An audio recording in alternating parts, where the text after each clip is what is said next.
तर मैत्रिणींनो, पहिला ब्लाऊज आहे तो रेडी झालाय आणि आता हा दुसरा ब्लाऊज आहे, हा कटोरी ब्लाऊज आहे. तर हा पण आहे 38 साईजचा.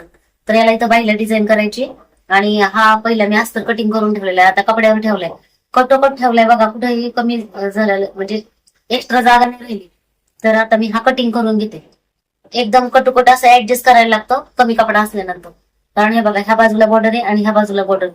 तर असं ठेवून घेतलंय आणि थोडंसं एक्स्ट्रा ठेवायचं म्हणजे दागे निघत नाही. तो जरी दागे निघले तरी आपल्याला स्टिचिंग करेपर्यंत जेवढे दागे निघतात तेवढे ते ऍडजस्ट होतं. आणि जर आपण कटोकट कटिंग केलं तर काय होतं, परफेक्ट जर समजा अस्तरच्या बरोबरीने कटिंग केलं तर मग काय होतं की जे दागे ते निघल्यानंतर ब्लाऊज आहे तो जेव्हा आपण जॉईंट मारतो, बाही स्टिचिंग करतो किंवा कटोरी स्टिचिंग करतो, त्याच्यामधून कपडा सटकतो आणि आपण म्हणतो की अरे बापरे अस्तर तसंच राहिलं आणि कपडा निघला. तर असं होतं, त्याच्यामुळे थोडं एक्स्ट्रा कटिंग करायचंय कटिंग करताना. ते आता मी जी बाही ती कटिंग करून घेते. तुम्हाला नेसत्या पदराच्या साडीतला कपडा म्हणजे समजा कॉन्ट्रास्ट साडी असेल, ब्लाऊज कॉन्ट्रास्ट असेल, साडी वेगळी ब्लाऊज वेगळं, म्हणजे कॉन्ट्रास्ट ब्लाऊज असेल साडीवरचं काठापदराच्या म्हणा कोणत्या पण, तर तुम्हाला जर अशी डिझाईन करायची असली, समजा बाहीला इथं फक्त तुम्हाला फुगा घ्यायचा आहे त्रिकोण आणि त्याच्यावर लेस लावायची किंवा बटन लावायचंय, तर हे बघा असा त्रिकोण करून घ्यायचाय. तुम्ही आवडीनुसार घेऊ शकता, छोटा मोठा. आणि हा भाग आहे तो कट करून टाकायचा आणि याला पलटी मारायचं अस्तर आणि ब्लाऊज. त्याच्यानंतर मग मध्ये तो नेसत्या पदरातल्या साडीतला कपडा काढलेला आहे तो याच्यामध्ये यायचे, त्याच्या चुन्या करायच्या. तर सोपं डिझाईन करणं. बऱ्याच मैत्रिणी आहेत त्या घाबरतात, त्या म्हणतात की बाबा कसं करायचं, भीती वाटते. तर घाबरायचं अजिबात नाही. जेव्हा तुम्ही ट्राय करता, थोडी रिस्क घेता, त्यावेळेस लक्षात येतं. जोपर्यंत तुम्हाला चांगले स्वतःचं ब्लाऊज येत नाही तोपर्यंत कस्टमरचं ब्लाऊज डायरेक्ट ट्राय नाही करायचं. आधी स्वतःचं व्यवस्थित यायला लागलं, स्वतःची एखादी डिझाईन करून बघायची, ती चांगली आली की मग दुसऱ्यांची पण डिझाईन करायची. किंवा एखाद्या ताई येतात, चला त्यांना म्हणायचं की तुमच्या ब्लाऊजला म्हणजे तुम्हाला शिवता चांगलं येते पण डिझाईन जमत नाही, तर काहीतरी डिझाईन तुम्ही कराल. डिझाईनचा कसा आकार द्यायचा ते तर दाखवले बऱ्याच व्हिडिओमध्ये. तर तो ब्लाऊज आहे त्याची शिलाई थोडी कमी घ्यायची स्टार्टिंगला, असं बऱ्याच व्हिडिओमध्ये मी सांगते. चांगलं यायला लागल्यानंतर मग जास्त शिलाई घ्यायची, जे बाहेर तुमचे रेट चालू आहेत शिलाईचे ते. किंवा तुम्ही माझ्यासारखं घरात काम करताय तर दुसऱ्यापेक्षा कमी शिलाई घ्यायची. आता मी दुसऱ्यापेक्षा कमी शिलाई घेते.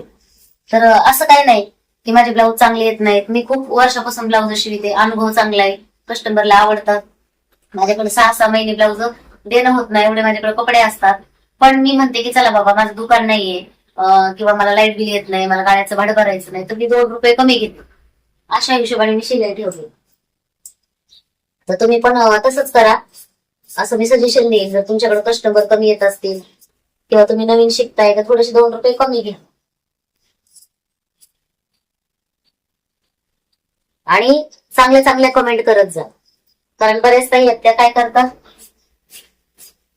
100 पैकी 2 जणी 3 जणी निगेटिव्ह कमेंट करतात. तर अशा निगेटिव्ह कमेंट काही मैत्रिणी आता त्यांचं नाव नाही घेणार मी किंवा आयडीचं नाव नाही घेणार, त्यांना मी काही व्हिडिओ टाकते तर त्याच्यावर अशा कमेंट करतात काही ताई, सगळ्याच नाही 100 पैकी 2 असतात किंवा 10 पैकी 2 असतात त्याने निगेटिव्ह कमेंट करतात. तर असं करू नका, मलाच नाही कोणालाच नका करू.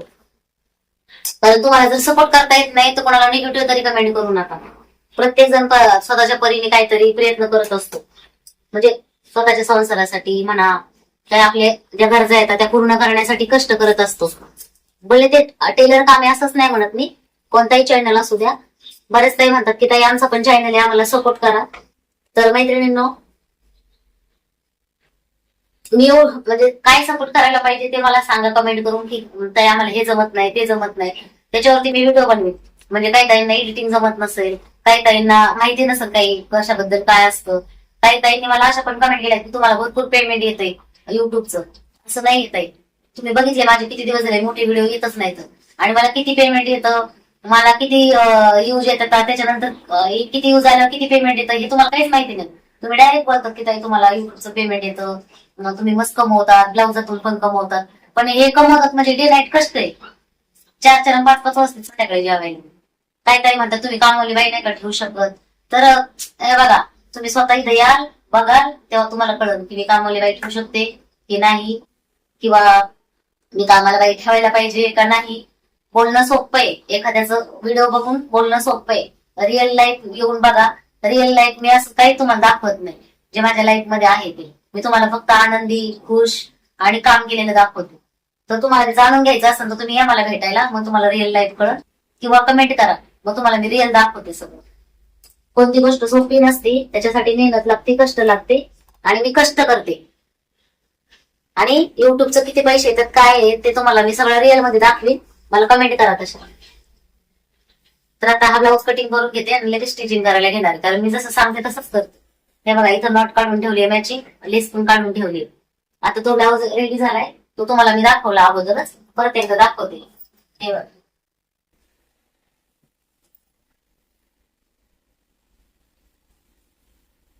हा फ्रंटल ब्लाऊज आहे. तर हा झाला रेडी, आणि आता हा लगेच कटिंग करून लगेच स्टिचिंग करणार आहे. तर मैत्रिणीने एका स्त्रीने दुसऱ्या स्त्रीला सपोर्ट केला पाहिजे, पुढे नेलं पाहिजे. आपलेच लोक आपल्याला सपोर्ट करत नाहीत. तुम्ही बघा, बाकीच्यांचे व्हिडिओ बघा, तुम्ही हिंदी चॅनल आहे ते जाऊन बघा तुम्ही, त्याच्यामध्ये बघा सगळे एकमेकांना सपोर्ट करतात, सगळेच. पण आपले मराठी माणसं येतं किंवा मराठी एकमेकांना सपोर्ट करत नाहीत, मला असं वाटतं. कारण ना, सपोर्ट जर करायचं नसतं तर कोणी वाईट कमेंट केलीच नसती. कोणी म्हणतं तुला शोभतं का, कोणी म्हणतं तुला काही असं होतं का तसं होतं का, काय कमेंट करतात खरंच. मी किती वेळा सांगितले, मी रील्स बनवते ती फक्त एक मनोरंजन, म्हणजे हे कंटिन्यू काम आहे. डे नाईट काम करायचंय, घरातलं काम कंटिन्यू, बाहेर कुठे जाणंच होत नाही, कुठे जातच नाहीत, किंवा कुठे गप्पा मारत बसत नाहीत, कुठं फिरत नाहीत. तर ज्यावेळेस कंटाळा येतो मशीनवर बसून बसून पाय सुचतात. हे बघा, पाय बघा, हे पाय सुचतात, कंबर दम मारत नाही, त्याच्यासाठी बेल्ट लावायला लागतंय, फुकट नाही सगळं. म्हणजे हे कष्ट आहे, कोणाचं हरामचं किंवा कशाचं 1 रुपया खात नाही. तर याच्यासाठी कष्ट मेहनत करावं लागते. रात्रीचं जागायची काय गरज आहे, कारण आपल्याला पण गरज आहे, कस्टमरला पण गरज आहे, तर दोघांना पण गरज असते. असं नाही की मला गरज नाही आणि कस्टमरला गरज आहे, असं नाही की कस्टमरला गरज आहे मला गरज नाही, असं नाही. प्रत्येकाला गरज असते, प्रत्येक जण आपल्या पोटासाठी काम करत असतो. फक्त चांगलं कसं देता येईल त्याचा प्रयत्न करते मी, किंवा कसं व्यवस्थित बसन ब्लाऊज, किंवा काय करायला पाहिजे, आणि जे मी रिअल आहे ते तुम्हाला सांगते. नाही तर मला फक्त पैसेच कमवायचे असते तर मग मी क्लास घेतले नसते, किंवा मग मी व्हिडिओ नसते बनवले.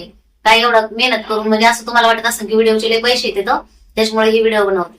तर तुम्ही रिअल मध्ये मला भेटायला या, मग तुम्हाला दाखवते पैसे किती मिळतात, काय सगळं डिटेल मध्ये सांगेन, किंवा कमेंट करा, त्याच्यामध्ये दाखवेन तुम्हाला मी 6 महिन्यातून किती येतात, वर्षातून किती येतात. आपण काय असे एवढे मोठे युट्यूबर नाहीत की आपल्याला चला मिलियन मध्ये येऊ येतात. लोक तसलं दाखवतात, मग हागलेलं गुतलेलं टॉयलेटला बसलेलं, इकडं पुढं काय खाल्लंय ते, किंवा काय पण असे टाकतात. तसं आपण तर काही टाकत नाही. आणि फक्त रील्स बनवते तर म्हणतात शोभतं का, पटतं का. मला पटतंय, मला आवड आहे, आणि माझ्या घरातल्या लोकांचा मला सपोर्ट आहे. जर मला माझ्या भावाचा सपोर्ट आहे, मला माझ्या मुलांचा सपोर्ट आहे, मला मिस्टरांचा सपोर्ट आहे, म्हणजे ते असंच मला म्हणतच नाहीत की तू व्हिडिओ काढू नको, बिंदास मम्मी व्हिडिओ काढ, असं मुलं पण म्हणतात. आणि माझा भाऊ पण मला बोलतो की काढ व्हिडिओ, कारण त्याला माहितीये मी काही चुकीचं करत नाही. आणि आता तुम्हाला पण माहितीये, खेड्यागावांमध्ये सगळ्यांनी चॅनल खोलले, सगळ्यांनी शेतामध्ये काम करताना दाखवतात, खाता पिताना दाखवतात, कुणी कॉमेडी करतं. तर प्रत्येक जण ज्याला, म्हणजे प्रत्येकाला एक लाईफ आहे, प्रत्येकाला आनंदाने जगलं पाहिजे. माणसाचा जन्म आहे तो एकदाच आहे, परत परत नाही. आणि माणसाचा जन्म हा पाण्याचा बुडबुड आहे, जीवन. आता आहे, थोड्या वेळाने काय होईल सांगता येत नाही, माणसाची गॅरंटी नाही. त्याच्यामुळं आहे तो क्षण आनंदाने जगून घेतला पाहिजे, असं मला वाटतं. तर मैत्रिणींनो, तुम्ही म्हणता की ताईलाही बोलतात, पण कधी कधी ना काही कमेंट मनाला लागतात, म्हणून बोलावं लागतं. तर मनाला लावून घेऊ नका. ज्या ताई चांगल्या कमेंट करतात त्यांचे मनापासून धन्यवाद, आणि ज्या वाईट कमेंट करतात त्यांचे पण मनापासून धन्यवाद. कारण वाईट कमेंट अशा करा की मी व्हायरल झाले पाहिजे, अशा वाईट कमेंट करा. बरोबर का नाही ते? हो. हा, मग काय, हा, अशा कमेंट करा की मी रातोरात व्हायरल झाले पाहिजे. आणि तुम्ही म्हणतात तेवढे मला पैसे आले पाहिजे चॅनलचे, मग मी ना तुम्हाला सांगाल की खरंच मला पैसे आले बाबा एवढे. हे अशा रील्स टाकून किंवा छोटे मोठे व्हिडिओ टाकून पैसे घेत नाही तो, त्याच्यासाठी पण लय मेहनत आहे. आणि मी जर नुसते व्हिडिओ बनवत बसले आणि हे काम नाही केलं तर माझं घर कसं चालायचं.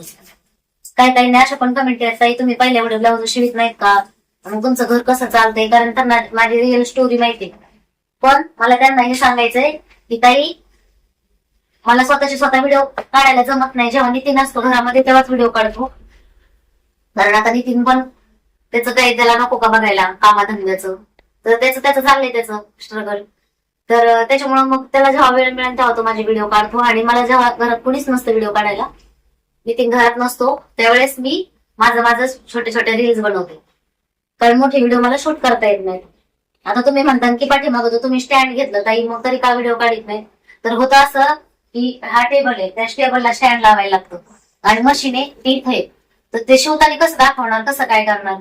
तर त्याच्यासाठी एक माणूसच लागतं की तुम्ही चांगलं भारी स्टँड घेतलं आणि आपण बोललं की आता मी हा स्टँड लावीन आणि माझे व्हिडिओ शूट होते आणि ते सगळं तुम्हाला दाखवेन रील मध्ये.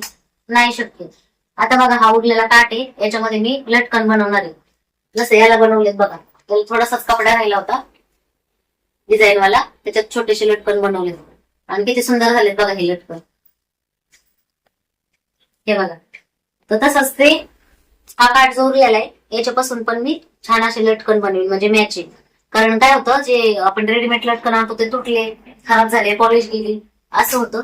हे व्यवस्थित असतात, म्हणजे जोपर्यंत ब्लाऊज फाटत नाही तोपर्यंत राहते तो. आणि हे बघा असे धागे निघतात. त्याच्यासाठी ना ज्यावेळेस स्टिचिंग करायचं ब्लाऊज त्यावेळेस कटिंग करायचं, अगोदर असतं ते कटिंग करून ठेवायचं.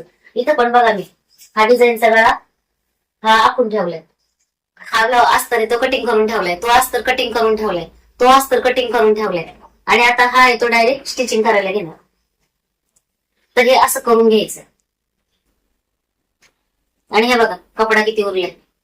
आता याच्यामध्ये ना पायपिंग करू शकतो आपण, आणि जर करायचीच म्हणलं एकदम छोट्या छोट्या पट्ट्या काढून जॉईंट करायला लागतं.